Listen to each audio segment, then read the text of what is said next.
Seorang polisi bernama Satis Naik yang baru saja dipindah tugaskan ke Pondolem Goa bertanya kepada pemilik kedai bernama Martin di mana letak kantor polisi yang akan menjadi tempat kerja barunya. Martin memberitahunya kalau kantor tersebut berada tepat di seberang kedainya dan baru saja diresmikan seminggu yang lalu. Dan di sebelah kanannya adalah kantor yang lama.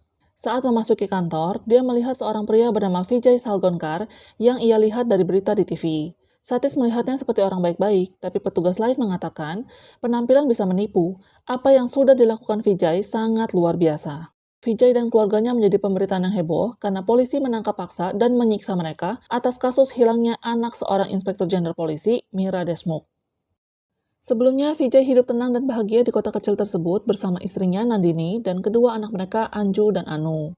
Dia membuka usaha TV kabel di dekat kantor polisi Pondolem dan merupakan pelanggan setia di kedai Martin.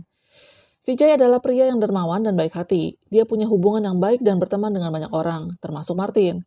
Hanya ada satu orang yang menjadi musuhnya, yaitu seorang polisi bernama Gaitonde yang suka makan uang haram, tukang palak, tidak tahu malu, dan suka semena-mena. Karena itu, Vijay sangat tidak suka padanya. Suatu hari, Vijay meminta temannya Rane untuk membantunya memperbaiki pondasi toko yang baru ia beli. Kebetulan, Rane yang memang sedang mengerjakan pembangunan kantor polisi Pondolem yang baru mengatakan, pekerjaannya sudah hampir selesai, dia hanya tinggal memasang lantai di hari Senin, kemudian dia akan membantu Vijay memperbaiki tokonya. Selagi mereka berbincang-bincang, Gaitonde menghampiri mereka dan mengancam akan menghentikan pekerjaan Rane jika dia berani mengadu macam-macam tentangnya kepada kepala inspektur. Vijay yang tentu saja membela Rane semakin membuat Gaitonde benci dan dendam padanya. Toko Vijay yang letaknya agak jauh dari rumah dan hobinya menonton film membuatnya jadi jarang pulang. Ditambah lagi, dia tidak mau menggunakan ponsel sehingga keluarganya sulit menghubunginya. Nandini yang sudah sering protes karena hal ini, meminta Vijay menuruti keinginannya dan kedua putri mereka untuk pergi jalan-jalan ke kota Panaji yang lumayan jauh dari rumah mereka. Vijay ini bisa dibilang sangat hemat, dia tidak suka menghabiskan uang untuk bersenang-senang atau sekedar membeli pakaian baru. Tapi demi anak dan istri yang sangat dia cintai, dia akan lakukan untuk mereka. Lalu ketika Anju mengatakan kalau dia menjadi salah satu perwakilan sekolahnya untuk mengikuti kegiatan berkemah yang diadakan bagi seluruh sekolah di Goa, Vijay juga keberatan awalnya karena biayanya yang cukup mahal. Tapi namanya juga bapak sayang anak, dia mengiyakan. Tapi dari sinilah awal musibah bagi keluarga mereka. Anju bertemu dengan banyak sekali murid dari sekolah lain selama acara tersebut. Ada salah satu murid laki-laki bernama Samir yang suka sekali merekam murid perempuan. Karena tertarik pada Anju, dia juga sering merekamnya dan membuat Anju merasa risih. Acara pun berakhir tanpa ada perkenalan di antara mereka. Tapi suatu hari, sepulang Anju dari berbelanja, Samir menghampirinya lalu menunjukkan sebuah video di mana Anju sedang mandi. Dia ternyata diam-diam merekamnya saat di acara camping waktu itu. Hal ini membuat Anju sangat syok dan memohon padanya untuk menghapus video tersebut. Mereka tidak punya masalah sebelumnya, bahkan tidak saling kenal, hanya sebatas pertemuan di acara camping saja. Tapi Samir yang tidak bermoral ingin memanfaatkan video tersebut untuk mendapatkan keuntungan. Samir memintanya bertemu di belakang rumah Anju pada pukul 11 malam itu. Jika tidak datang, video tersebut akan dia sebar ke teman-temannya. Malam pun tiba dan mereka berdua bertemu. Tapi ternyata Anju sudah mengadukan hal ini kepada ibunya, sehingga dia ikut datang menemui Samir dan memohon padanya agar tidak mengganggu Anju. Tapi Samir yang tidak punya hati tidak mau menghapus videonya dan bahkan berniat melecehkan ibunya Anju juga. Melihat ada kesempatan, Anju yang hanya berniat menghancurkan handphonenya Samir tidak sengaja malah memukul kepalanya dan dia tewas seketika. Anju kemudian lari ke dalam rumah untuk menelpon ayahnya, tapi tidak diangkat karena kebiasaan Vijay yang suka menggantung telepon kantornya agar tidak diganggu saat nonton film. Ini juga salah satu kesalahan Vijay karena tidak mau pakai handphone, dan kebiasaannya yang jarang pulang juga mungkin adalah sebuah kesalahan. Merasa panik, Nandini mengambil keputusan untuk menyeret tubuh Samir ke halaman rumah dan menguburkannya di dalam lubang yang sebelumnya dibuat Vijay untuk menimbun rumput kering dan sampah organik untuk dijadikan pupuk. Dan hal ini tidak sengaja disaksikan oleh Anu, anak kedua mereka. Walaupun dia masih kecil, tapi sepertinya sudah paham dengan apa yang terjadi. Keesokan paginya ketika Vijay pulang, anak-anaknya berlari menangis ke pelukannya. Setelah mendengar apa yang terjadi, Vijay berusaha menenangkan keluarganya. Dia tidak setuju jika harus melaporkan kejadian ini ke polisi, karena itu hanya akan menghancurkan masa depan Anju. Dia berjanji pada Nandini tidak ada sesuatu apapun yang akan terjadi pada mereka. Anju yang menemukan kunci mobil di tempat kejadian menandakan kalau Samir datang ke rumah mereka menggunakan mobil dan pasti parkirnya tidak jauh dari sana. Vijay menyuruh mereka memeriksa gudang dan membersihkannya untuk menghilangkan barang bukti. Berkat hobinya menonton berbagai genre film, terutama film-film kriminal, Vijay mendapatkan banyak pengetahuan yang dapat membantunya menyusun strategi untuk menutupi kasus ini. Melihat kartu SIM Samir yang tertinggal, mengingatkan Vijay pada film yang pernah ia tonton kalau keberadaan kita bisa dilacak melalui kartu itu. Kemudian, dia pergi mencari mobil Samir dengan membawa kartu SIM-nya dan meminta keluarganya untuk tidak keluar rumah sampai dia kembali.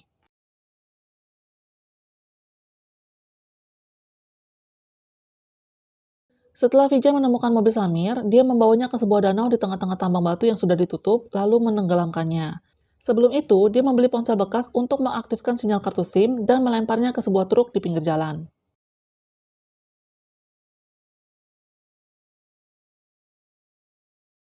Kemudian dia langsung bergegas pulang. Sesampainya di rumah, Nandini memberitahunya kalau Samir adalah anak tunggal seorang irjen polisi di Goa. Tidak ingin membuat keluarganya semakin panik, Vijay berusaha bersikap tenang dan meminta mereka untuk bersikap seperti biasa, seolah-olah tidak terjadi apapun, karena ketakutan dan ketegangan bisa mendatangkan masalah.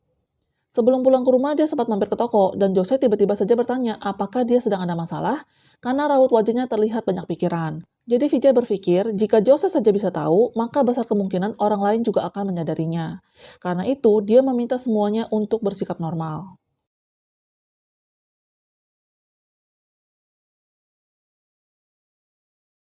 Keesokan paginya, Vijay memboyong keluarganya pergi ke Panaji untuk menenangkan diri. Dia juga berpesan kepada mereka, jika ada yang bertanya kemana mereka pergi, semua harus menjawab mereka pergi mendengarkan khotbah suami Chinmayananda, walaupun sebenarnya khotbahnya sudah berakhir hari itu. Sepanjang perjalanan dan selama mereka di Panaji, dia berusaha berinteraksi dengan banyak orang.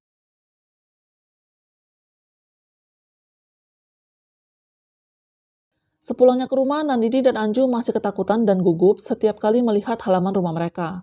Tapi sejak kejadian ini, Vijay menjadi lebih sigap dan selalu berada di samping mereka. Setelah berhari-hari tidak pulang dan tidak bisa dihubungi, orang tua Samir mulai khawatir. Seperti yang disebutkan sebelumnya, dia adalah anak seorang irjen polisi, yaitu Mira Deshmukh. Sedangkan ayahnya, Mahesh Deshmukh, adalah seorang pengusaha. Samir adalah anak yang mereka nanti-nantikan sejak lama, dan karena memiliki kehidupan yang sangat berkecukupan, mereka memanjakan Samir dengan kemewahan dan memberinya terlalu banyak kebebasan, sehingga ia hidupnya menjadi terlalu bebas dan liar. Mira mulai menugaskan anak buahnya untuk mencari informasi keberadaan Samir dengan melacak handphonenya. Sinyalnya menunjukkan dia pergi ke berbagai tempat yang jaraknya sangat jauh dan berakhir di kota Kancipuram, Tamil Nadu yang lokasinya sekitar 850 km dari Goa. 2 minggu berlalu, mobil Samir akhirnya ditemukan oleh anak-anak yang sedang berenang di danau di tambang itu. Mira dan Mahes masih bersyukur karena tidak ada hal lain yang ditemukan selain mobil, yang artinya ada kemungkinan anak mereka masih hidup. Setelah melacak panggilan telepon, diketahui Samir terakhir berkomunikasi dengan seseorang pada tanggal 2 Oktober sekitar pukul 7 malam di Pondolem. Kemudian, ponselnya di luar jangkauan pada pukul setengah 11 malam dan hidup kembali keesokan paginya pukul 9.25 di Panaji dan berakhir di Kancipuram. Polisi berpendapat sebaiknya penyelidikan kasus ini dibatasi di daerah Goa saja. Sampailah berita ini ke kantor kepolisian Pondolem. Mereka dikirimkan foto Samir dan mobil yang dia pakai pada hari itu. Melihat foto tersebut, Gaitonde teringat kalau dia sempat melihat Vijay mengendarai mobil yang sama persis beberapa waktu yang lalu. Hari itu, mobil Samir diparkir tidak jauh dari rumah seorang pria bernama Subha Salvis yang pada saat itu sedang didatangi oleh Gaitonde. Vijay yang tidak sengaja membunyikan alarm mobil membuatnya penasaran dan mencari tahu dari mana suara itu berasal. Di saat itulah dia melihat Vijay menaiki mobil Hyundai kuning yang ternyata adalah milik Samir. Saat itu Gaitonde sudah merasa ada yang aneh, karena jika itu adalah mobilnya Vijay, kenapa dia parkir jauh dari rumah sedangkan dia sendiri punya halaman rumah yang sangat luas? Dan setelah mendengar kasus ini, dia yakin kalau Vijay ada kaitannya dengan kasus hilangnya Samir. Dan ini bisa menjadi kesempatannya untuk balas dendam, apalagi dia yang ditugaskan untuk mengusut kasus ini bersama dengan seniornya Sawant. Gaitonde terus meyakinkannya kalau dia melihat Vijay menaiki mobil tersebut.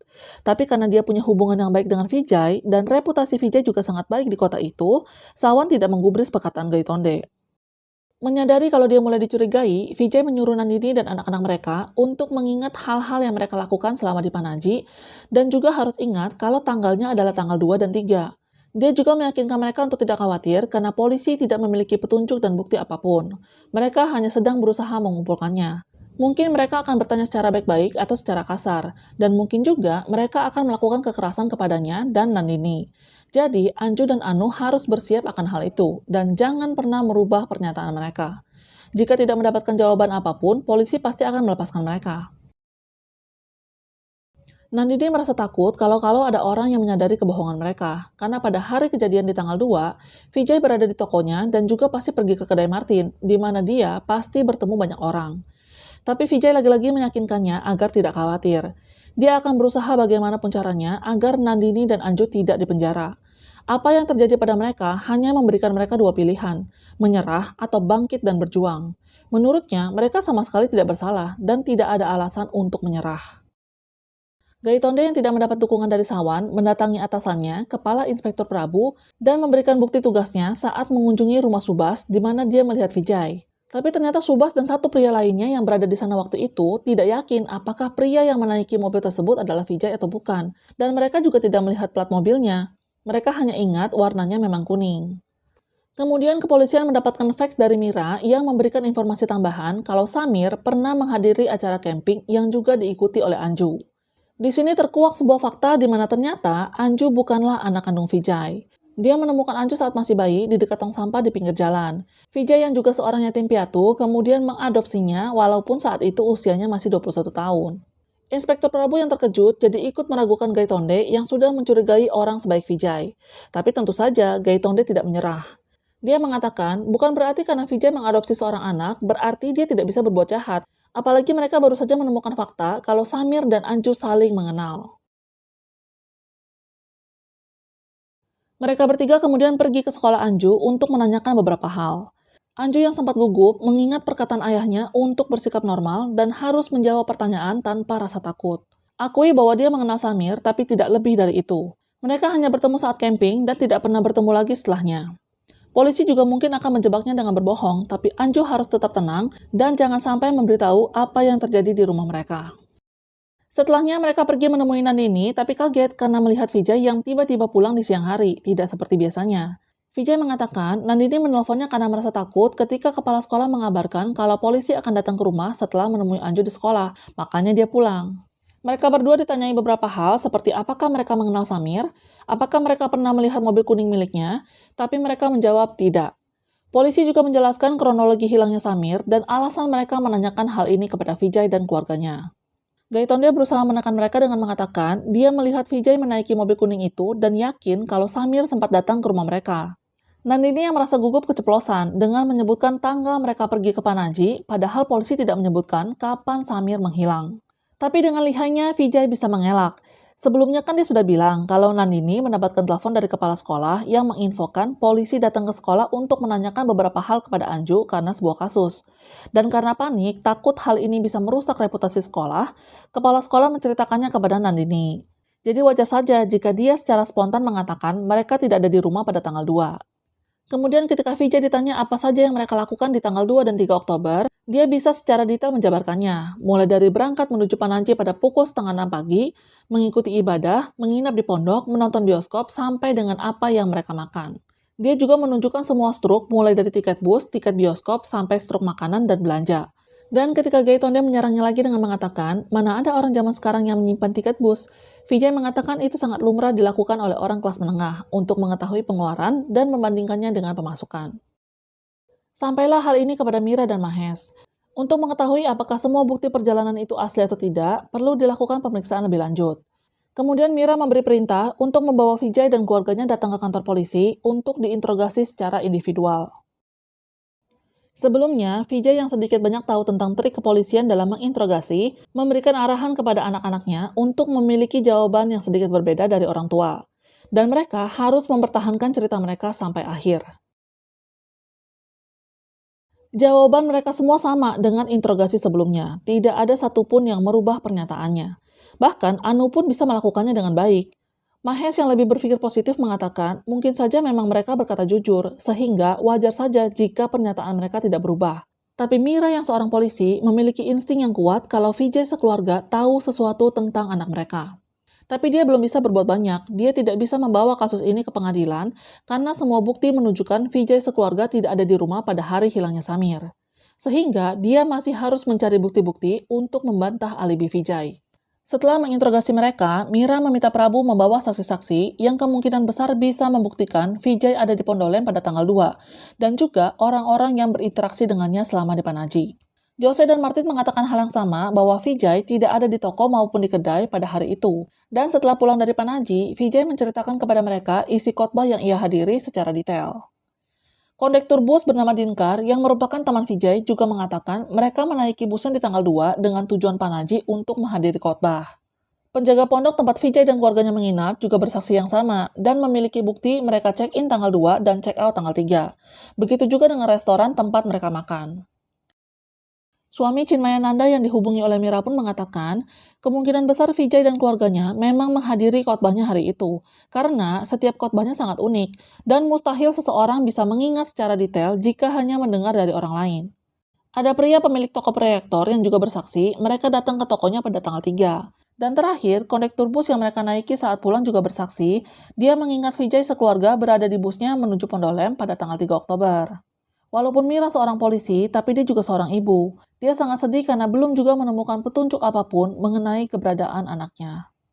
Prabu kemudian menginformasikan tentang latar belakang Vijay, di mana dia sudah tinggal di kota Pondolem selama 25 tahun dan tidak pernah memiliki kasus kriminal apapun. Dia sudah bekerja di berbagai bidang sampai akhirnya bisa memulai usahanya sendiri. Walaupun hanya tamatan kelas 4 SD, tapi dia menguasai 4 bahasa yang ia pelajari dari menonton film yang menjadi hobinya. Dia tidak pernah melewatkan satu film pun. Dan ternyata, hobinya ini adalah petunjuk penting bagi Mira. Mira yang sempat meremehkan Vijay mengakui kalau dia ternyata sangat cerdik. Dia akhirnya menyadari trik yang digunakan Vijay untuk mengelabui polisi. Sejak awal, dia sudah merasa ada yang janggal dengan kesaksian semua orang. Bagaimana mereka bisa mengingat kegiatan Vijay 25 hari yang lalu dengan sangat detail? Itu semua karena Vijay menciptakan kenangan visual di otak mereka sama seperti film. Kita tahu bahwa film yang kita tonton tidaklah nyata, tapi kita masih mempercayainya karena kita melihat ceritanya dan mengikuti alurnya. Dengan cara yang sama, Vijay bukan hanya mengarang cerita tentang Panaji, tapi dia memvisualisasikannya ke kehidupan nyata. Dan itu semua tidak dilakukan di tanggal 2 dan 3, melainkan di hari berikutnya. Dan analisa Mira ini benar adanya. Beginilah cara Vijay mengakali polisi. Pada hari tewasnya Samir di tanggal 2 Oktober, Vijay memang berada di toko dan baru pulang ke rumah pada tanggal 3 di pagi hari. Setelah mengetahui apa yang terjadi, Vijay pergi membawa mobil Samir untuk ditenggelamkan. Tapi sebelum itu, di tengah perjalanan, dia melihat spanduk besar suami Chinmayananda yang membuatnya teringat kalau Nandini sebelumnya mengajak dia untuk menghadiri khotbah sang guru spiritual, tapi dia menolak. Dari sinilah Vijay mendapatkan ide. Dia mampir ke restoran membeli makanan untuk mendapatkan stroke. Kemudian, dia pergi membeli ponsel dan membuangnya. Lalu menenggelamkan mobil Samir dan kembali lagi ke restoran membungkus makanan untuk mendapatkan stroke lagi. Dia juga membeli tiket bioskop dan tiket bus pulang sebanyak 4 buah. Sebelum pulang, dia sengaja ke ATM di sekitar halte bus agar terekam CCTV yang bisa menjadi bukti kuat bahwa dia benar-benar berada di Panaji tanggal 3. Sesampainya di Pondolem, dia juga sengaja mampir ke tokonya untuk mengabari Jose kalau dia sekeluarga akan pergi menghadiri khotbah. Keesokan harinya, di tanggal 4 inilah, Vijay mengulang kembali semua kegiatannya dengan membawa keluarganya. Mereka berangkat dengan menaiki bus milik teman Vijay, Dinkar, dan walaupun tidak mendapatkan tiket karena tidak diperbolehkan membayar, Vijay masih bisa mendapatkan alibi di tempat lain. Sesampainya di Panaji, mereka menghabiskan waktu berjam-jam di tempat khotbah yang sudah sepi biar seolah-olah mereka mengikuti acaranya.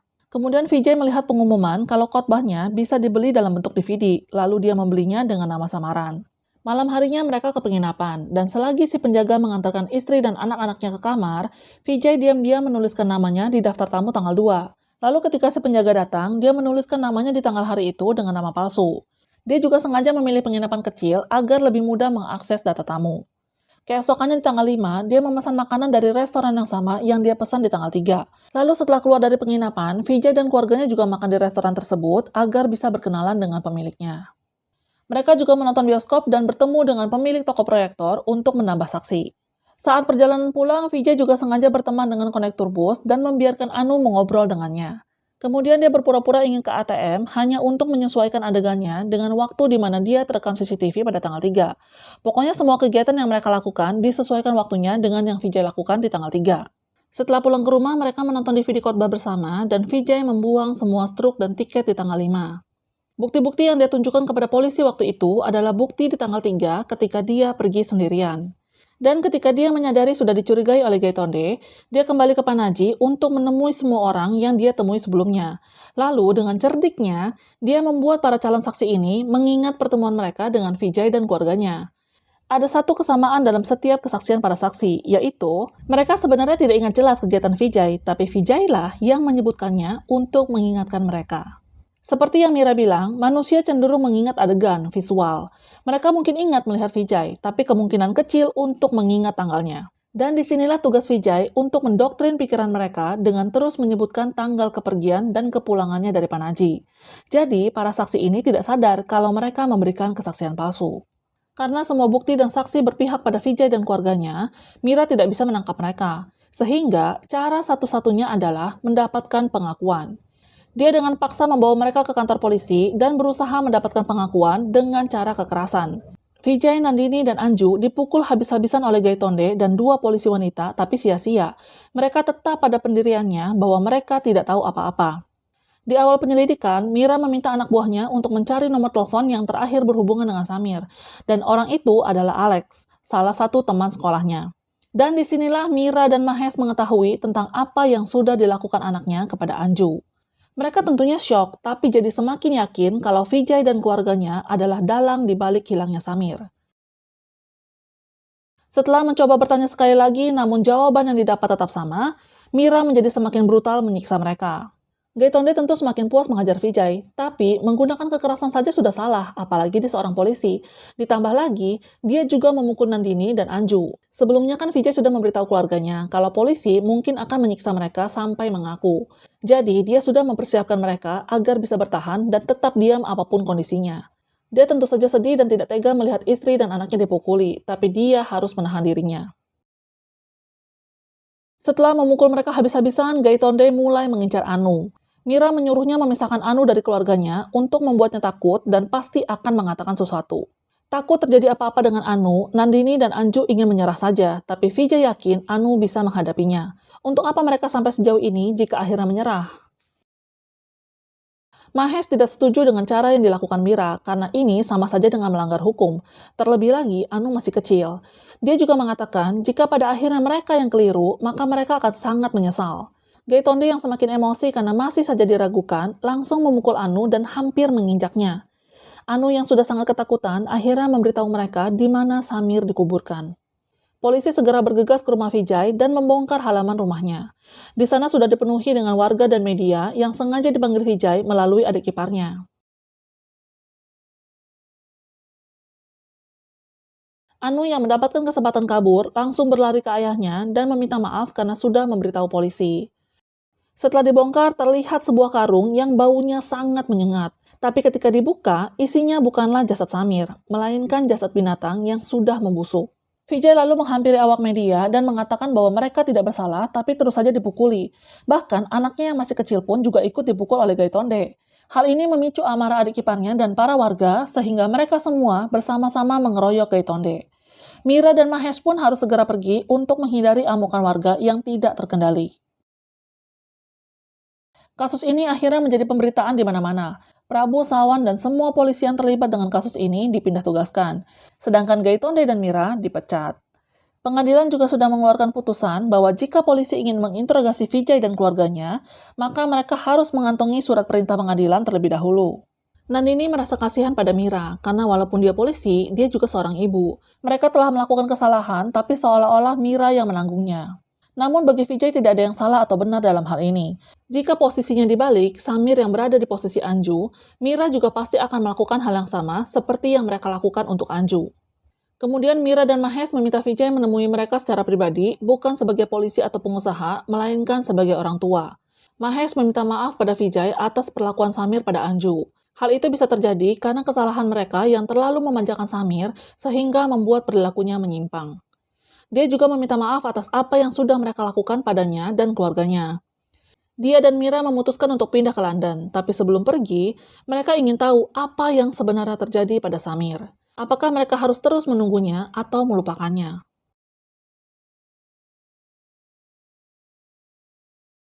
Vijay kemudian juga meminta maaf dan berkata, Baginya, istri dan anak-anaknya adalah dunianya.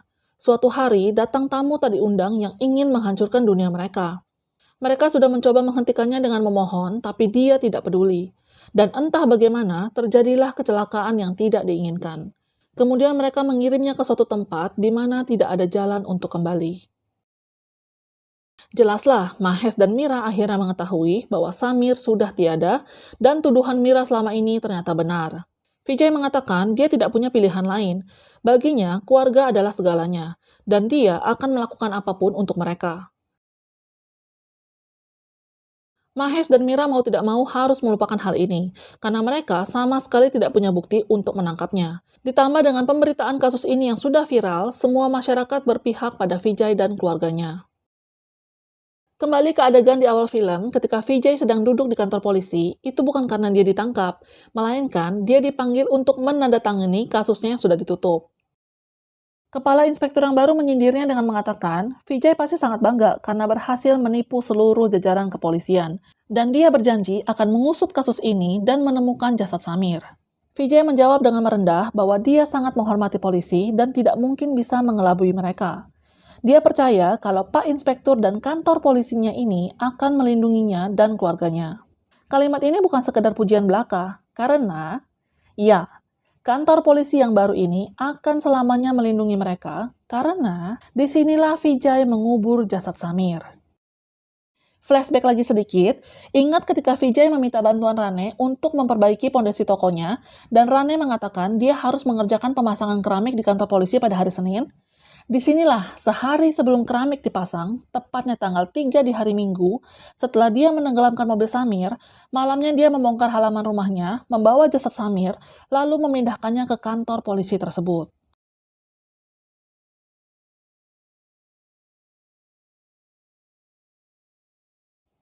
Nandini juga sebelumnya sempat bertanya, di mana dia menguburkan jasadnya Samir. Lalu Vijay menjawab, tidak ada yang perlu tahu hal itu. Biarlah itu menjadi rahasia yang dia simpan di dalam hatinya dan akan dia bawa sampai mati.